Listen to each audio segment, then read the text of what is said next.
Hello and welcome to the Permaculture Herbalism segment of the Elder Tree podcast. I am your host, Tennille Christensen from Earth Mama, where I teach people how to thrive and get skilled for sustainability. As an educator, kitchen witch, and plant lover, I welcome you to tune in as I interview permaculturalists from around the world. We will learn holistic ways of integrating plants into our homes, gardens, and communities for healing. Together, we will explore the art and science of this regenerative design system and harvest the collective wisdom. Permaculture offers a pathway to empower people to develop their lifestyles and landscapes. So let's discover how to grow and know plants with a purpose.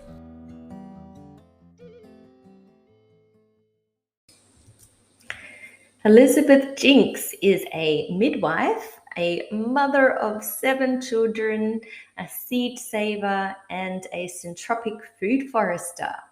So this interview covers all aspects of her experience over many years in supporting women birthing both at home and in a hospital system.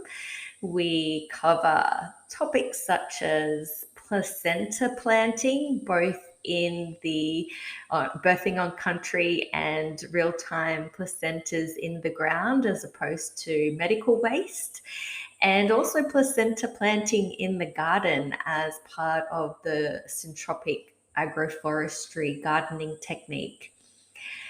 Beth and I have journeyed together in permaculture, and she was actually my midwife when I birthed Nova. So we go into a little bit of story about how that came about and what that experience was like.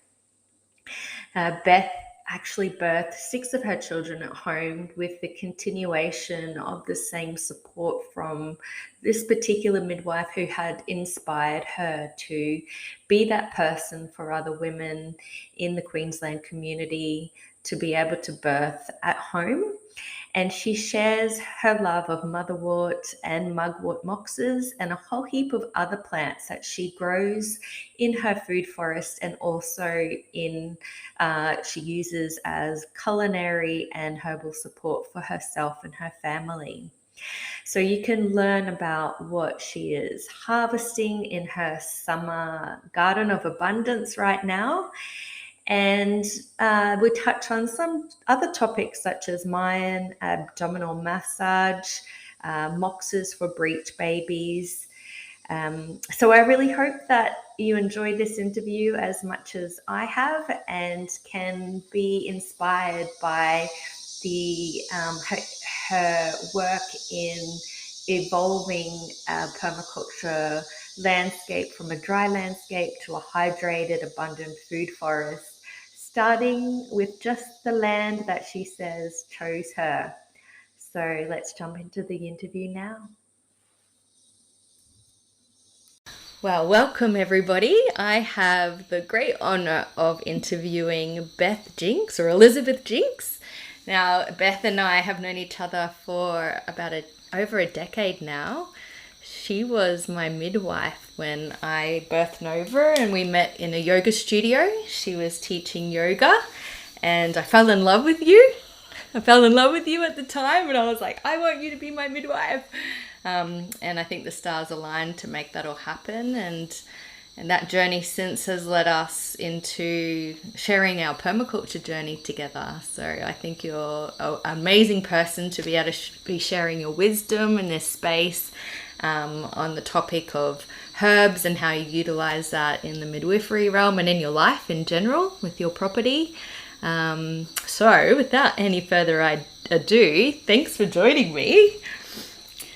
Thanks, Toddy. It's a pleasure to be here. Yeah. And it's been a wonderful journey that we've been able to celebrate together. For sure. Yep. Mutual exchange. Yep.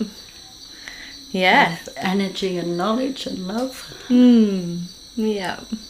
Well, I've got some questions that I'd love to ask you. Can you, we'll go through them. So why is permaculture an important aspect of your life? Permaculture has helped me to be able to integrate growing on my 5-acre block at Koah, which has pretty been tough terrain. And so it's been fantastic to be able to start with the water harvesting and rehydrating the land, and then just adhering to those principles of, you know, using the different zones and using organic principles to grow food. Yeah, amazing. And I know that we've brought out our students to your property because you have a really great example of permaculture plan that's been implemented, and you've taken it to another level with your Syntropics. So I'd love for you to share with people about that. But I just want to backtrack to that time when you said yes to be my midwife, and we did an exchange, and Blake and I did a design for your property. And on the day that I birthed Nova, I was walking around your 5-acre property, around the boundaries, and it goes down into the back into the creek. And I remember coming up the top, and I was like, oh, really feeling the contractions. And you were saying, you might birth in the next few days, Donnie. And then we went home, and I was like, Beth, it's happening now. And we ended up birthing Nova in the pool, and you were there by my side, and just it was such an amazing experience, and so grateful for it. And just that whole experience of, you know, walking your land that day, and then, you know, the continuation of our relationship and seeing what you've done, because it really was a dry block and there was no house on it. And so over this last decade, you've built a house, you've got extended family there, you've got ducks, as you say, beautiful zone 1 gardens. Like every time I go there, you've got even your chickens and ducks keep producing. You've got turkeys as well. Like there's just so much life coming out, and these animals birthing as well. And just the stories of the placentas that you've got planted on your property and the plants that are growing from them. And yeah, please, you know, share about all of that, please.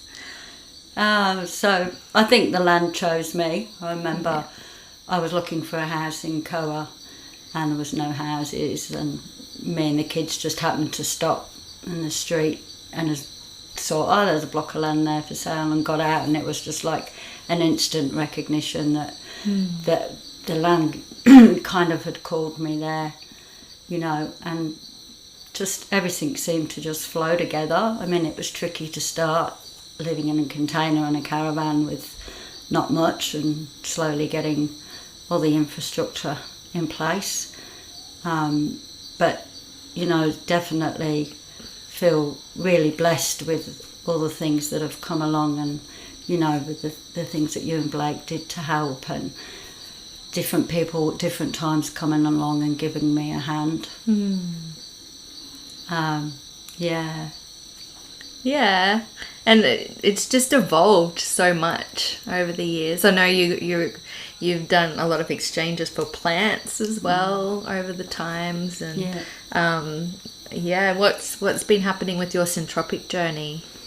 So I did find when I got the swales in and the land was hydrating, and then I quickly put in a lot of fruit trees that, you know, they barely stayed alive. The bore waters can be a little bit mineralised and hard, and you know, things just weren't growing. And then just around about when COVID started, or just before, I happened upon this system that was talking about the placenta stage, which is the first stage in the Syntropic. So, of course, being a midwife, that immediately got my attention. Yeah. So then I kind of went and kind of what they call retrofitted the Syntropic system around the fruit trees that I'd got there. So that's a matter of incorporating bananas, cassava, lots of nitrogen fixing plants, and I use a eucalypt as well,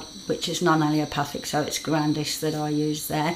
So you can use that as a chop and drop. So once I'd put in, you know, as well as lots of turmeric and comfrey and all that kind of stuff as well, it's just taken off, and it really has become that syntropy. Yep. And everything's just working together. And within the last 2 years, now that it's been in the trees, the fruit trees have just proliferated and probably doubled, if not tripled in size. Yep. And just eating lots of, fruit, lots of bananas. Yep. Lots of cassava. Yep. Lots of pigeon pea. Yeah. Yep. Taro. Yep. There's been a lot of.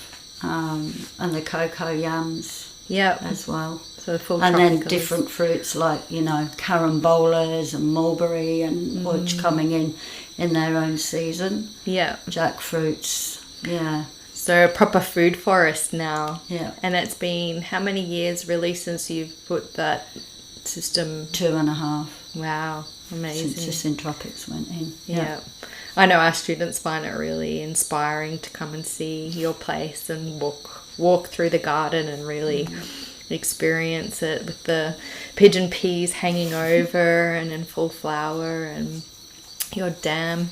And I remember it's like when you have a vision like this, it's really you're in the pioneering stage. And much like us, you move on and you've got this, you're kind of doing it hard for a bit. You're living in a small little space and you're feeling out the land and observing where the water flows and and then you get to this place where now you're kind of like, oh, I can't harvest everything. It's all feeding the animals, the excess. And it's really cool. I'm about to actually just put up my goat fence, which will be the zone 4. Yeah, yep. So then hopefully that's got that closed loop then, that I won't have to source anything from outside. Yeah, and that's down on your fire sector as well, hey? So they'll keep the grasses down and really protect that space. Provide some manures. Yeah. Awesome. To feed to the worms. Yeah, the worm farm. So in terms of like you're growing all of these plants, how do you integrate plants from a herbalism perspective, so for health and well-being, into your life or your garden or even your community? So I do tend to use a lot of herbs, pick them straight from the garden, but also for myself as well as within my midwifery too. I always carry 4 different herbs to birth: shepherd's purse, angelica root, red raspberry leaf and black cohosh, because they're really good herbs to have to support labour and birth, prevent bleeding. Been around for a long time. We now do, as midwives, have courses endorsed for using herbs, so they're being recognised a lot more than they were before.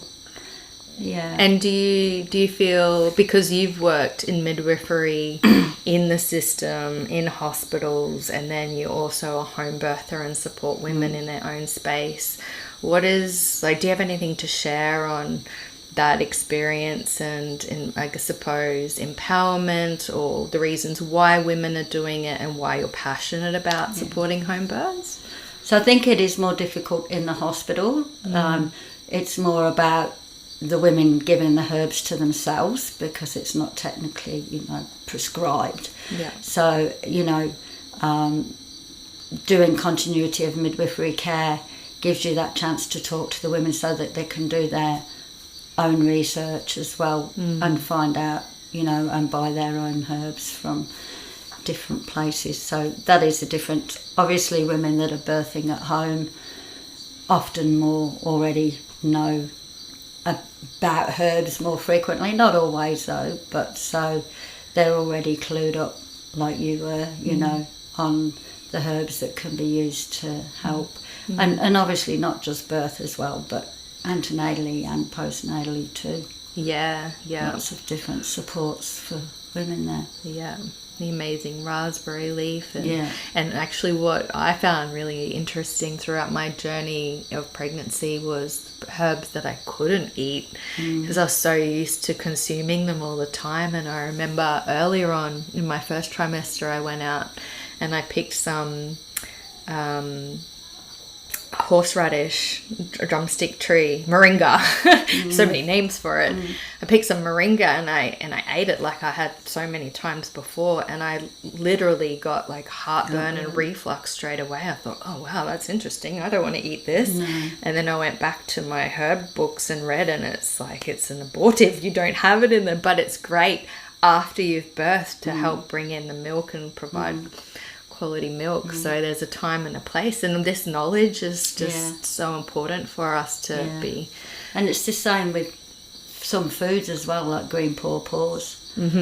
Also hibiscus is a uterotonic, so it causes stimulation and can be and is used in other cultures to prevent hemorrhage as well. Afterwards, and then or if labour's prolonged, you can help activate. That's it. And papaya seeds, not eating papaya seeds, because I used to do that a lot as just a general parasitic, anti-parasitic, just eat my papaya and have eat a spoonful of seeds. And I was like, oh wow, that's an abortive as well. So it's doing our research is really important. Definitely. Especially if we're used to doing it. But the shepherd's purse was amazing to help with Nova's placenta coming out. That's a very old English herb. I believe it's difficult to grow in Australia. I've never grown it, maybe down in temperate climates. But I wonder what here we could grow that would help. Motherwort. So that's a really, really good overall herb for women. Generally, not just in pregnancy. Sure, even afterwards, like that fourth trimester of menopause. It's all over good heart support, I think. And antidepressant. I love lemon balm as well. That's a really nice uplifting one. Oh, well, thank you for sharing that. Do you have a favourite plant that you can recommend as a must-have? I know you've got so many in your garden, but what would you suggest? Depends if we're talking about herbs or not. But the motherwort we can grow up here. So that's a great one to have. And because I do acuneedling for midwives as well, and I use the Chinese medicine, the mugwort that we were just talking about before, is a really good one to make your moxa sticks with. Moxa has been researched and shown to help babies get into really good positions. And if they're a breech, helps move even if they're posterior, so if they're back on back. Amazing. Doing the moxa on the sacrum at the back can really help open that baby gate and let baby out. So it's a really, really great thing to have. Isn't that amazing that these herbs, these plants can just be with intention brought into the space and completely shift the position of a baby and prevent, just to give a woman a completely different birthing experience, because many times they're told that they can't have natural births or birth vaginally with that situation, right? And these plants can come as allies. Definitely. And the chickens love it too, hey? Planting it in the chicken coop. They self-medicate on it. They do, I believe so. They seem to and it's just amazing, with the moxa, because you just dry the herb and roll it. You can buy it in a stick form. It looks like a cigar, so you burn it and then you let the warmth and the smoke just waft over the different points in the body. And it's in Chinese medicine, I've been told that they believe that helps to take the natural oils from the plant into the skin. And so it's not just the warmth from the moxa, it's the actual elements of the plant. Absorption into our skin, major organ. Amazing. Can you share an example of when you've utilized plants to improve your health, and what was that experience? Aloe vera is always a really good one. Take it in a drink, but also for skin ailments, it's something that I've always got growing really close, and you know, the children and the grandchildren know to go and get the aloe vera for burns, because it's just such a quick, easy fix to stop the pain and prevent. So it is something that I use, and it's also really good if there's, you know, been any tearing or any skin damage, because it really promotes the healing and stops infection. It's antibacterial and antifungal. Yeah, so important up here in the tropics. So I think it's a really beautiful gift. And who would think from such a spiky looking? Yeah, yeah. And you don't need much water as well. It grows well in dry places like Koah, but even here in Kuranda, it just, you know. I think we forget about it. I use it all the time. I've got it, in multiple spots, and the little pops just keep coming out. It's a plant that just keeps on giving. Plant it somewhere else. Yeah. And I read the other day that it absorbs into our skin and into our cells 5 times faster than water. Wow. So our body literally has a way to absorb it so much faster. It's very symbiotic plant for us, and fantastic. Hydrating. Okay, awesome. And do you have, like, you have a pretty amazing sacred basil at your place as well. Do you do anything with your basil? I eat it mostly, but I am just reading books about, you know, Mayan abdominal massage and the steaming and things that, you know, the sacred ways that women have used basil in those cultures. So that's something that I'm interested to learn more about. The bees definitely love it. Hey, seeing the bees around it. Definitely. Nova just had a sore ear the other day. She's been swimming in the creek a lot, and I put basil oil and tea tree oil onto a cotton ball and popped it in her ear.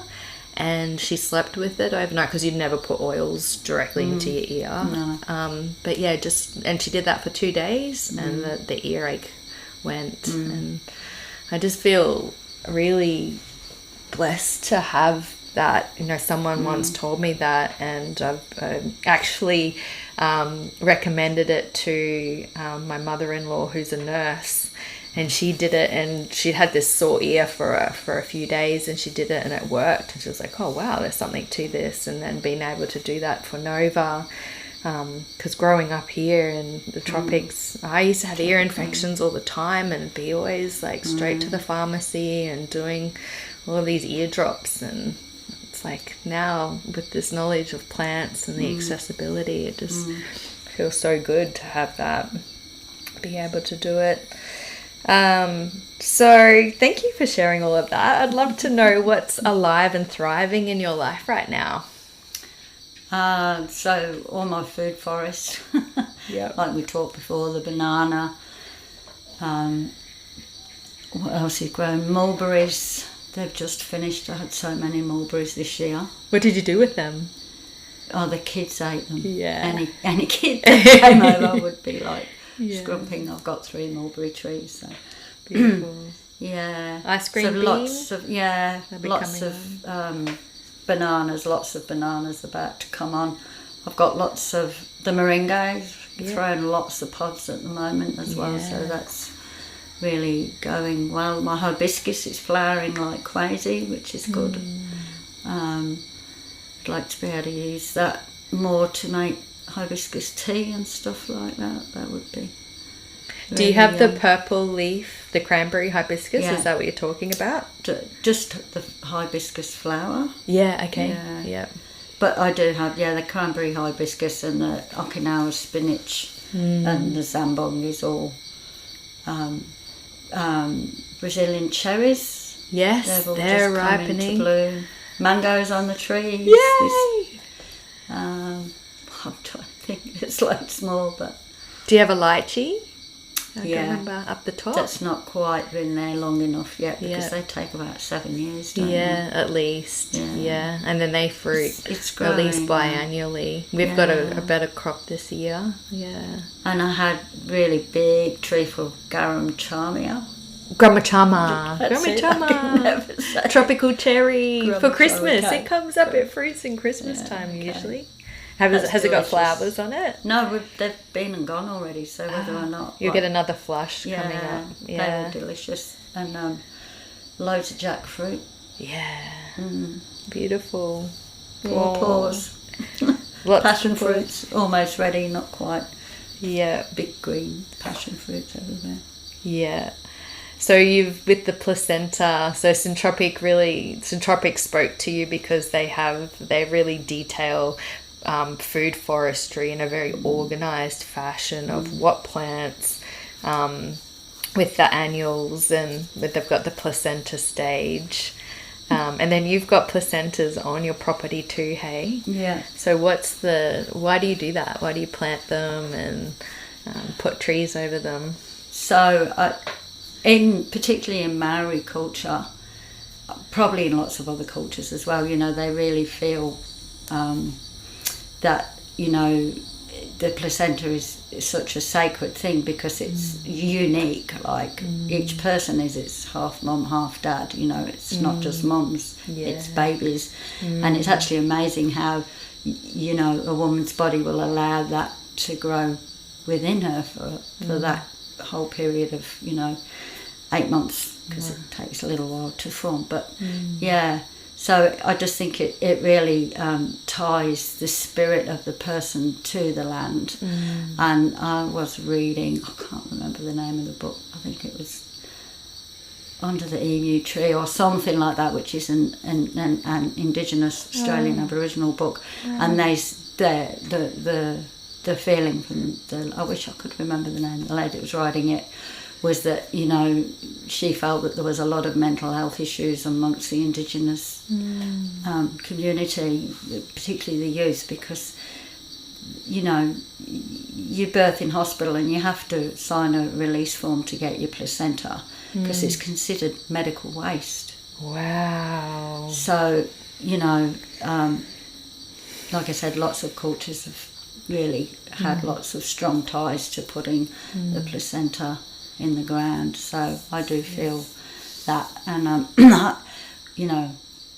from working at Mariba, I have been gifted quite a few of our local community, Indigenous communities' placentas. So it's been an honour to be able to put them back in the ground there, because where the land is, it actually does look across to Dindin National Park, which is where the birthing cave is, which I have been taken to by the local elder, which is a really wonderful experience. And it's a dream of mine to one day really and truly get birthing back on country, really and truly, back with the old ceremonies and the old ways of being. So that would be the next. Yep. I have goosebumps. Look at my legs. I have goosebumps all over me. I have no doubt you'll get there because of what you've been able to manifest and what you put, your strength and how hard you work and the energy that you've put in over all of these years. How many home births and women in this community you've supported? So many. Yeah. Thank you so much for doing the work that you do. It's so important. And 10 years ago when I came to Kuranda, it wasn't you were like the person. Like, who else up here is, for the amount of hoops you have to jump.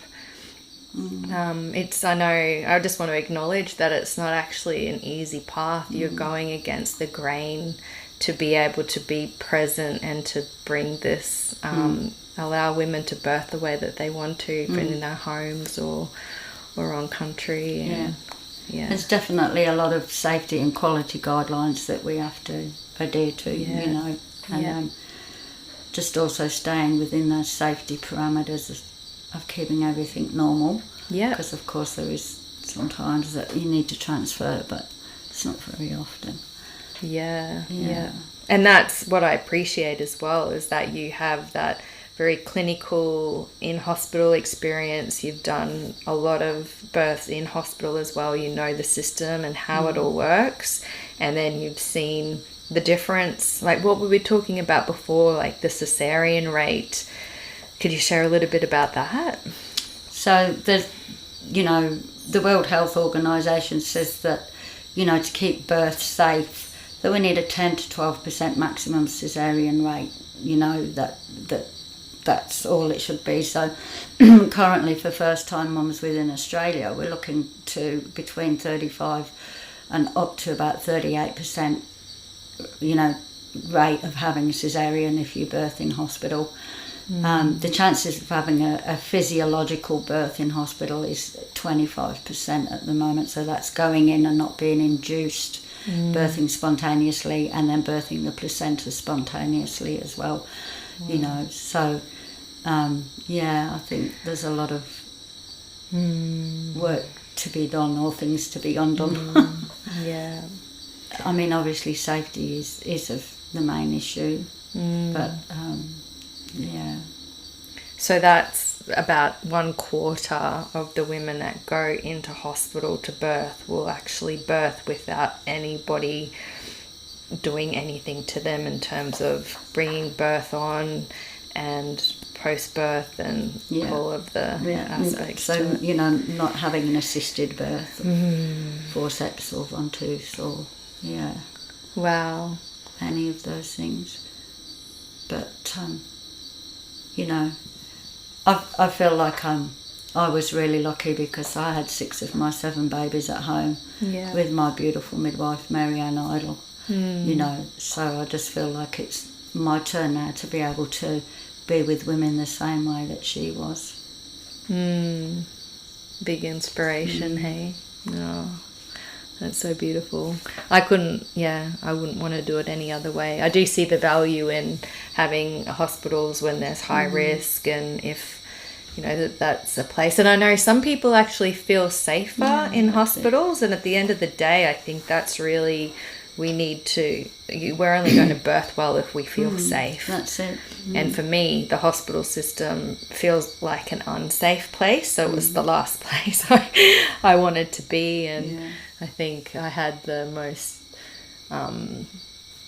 graceful home birth with your support. And it can be argued that the hospital are for the sick, and being pregnant and having a baby is not a sickness, it's a normal human physiological event, and it's nice to be able to be in the space of your own home that you can make sacred for yourself, however that looks. With the in the water with the projectors, drinking coconuts.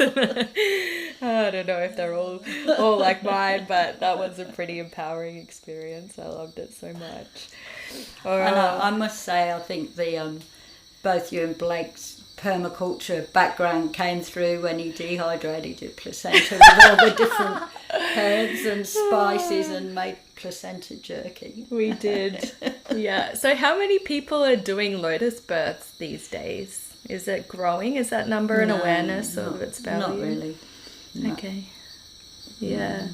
A friend shared with me recently, she had a cesarean in hospital, and she had to really convince them to allow her to bring, to keep the placenta attached and to do the lotus birth and bring it home. And she said the midwives were really amazed and inspired, like they appreciated it and asked a lot of questions, but it was a bit of a process to... Yeah, they did well. Yeah. But yeah, dehydrating the placenta and having that there. Well, many mammals actually eat it afterwards. It's a very interesting, sacred thing. For me, I couldn't imagine handing it over to somebody else and wondering what happens? Do they actually put it in a bin, or do they put it in the incinerator? Yeah. It just seems so beautiful to be able to plant it at home, and we've got a couple of different trees planted over our girls, and we've got blood orange over Novas, lovely. On the property here. Yeah. So, Beth, if people wanted to connect with you, how would they do that? So you'll find me, I've got a webpage, so it's Tropical Babies Midwifery Service, Facebook page as well. Yep. That should be easy enough to find, I think. Great. I'll definitely put the links in the show notes so people can connect with you there. Great. And you're also participating a lot in seed saving right now as well. But I just share that one as well. So what's your experience with seed savers? Seed savers is vitally important because we need seeds that are, you know, non-GMO, non-hybrid, so that we're actually in control of our food, because, you know, all the big companies are making foods that you can't then get the seeds from that are going to then grow. So it's really, really important, but also more so that they've been acclimatised to where we're at as well is really important, so that we're sharing those seeds between them, and it's just great fun. Yeah, it is, isn't it? Little come along, we pack, people bring all their seeds and their cuttings, you know, pack the seeds, have a shared lunch, and then we do it at different people's properties or houses, gardens, so we get to see, you know, because we're always learning, we get to see what other people are doing and what's working for them, and, you know, we're constantly getting new ideas and sharing information. So yeah, so it's just such a great bunch of people. Oh, this is my vision of you. You're like this wise woman. I can see your beautiful garden like off the back of your deck, and your fireplace, and all of the chickens, and your food forest going down, and Din Din National Park in the background, and your dam down the bottom, and your beautiful white hair, and all of your placentas there, and you doing the seed saving, and it's just so glorious, and you have so much that you offer to this community. Very blessed, aren't they?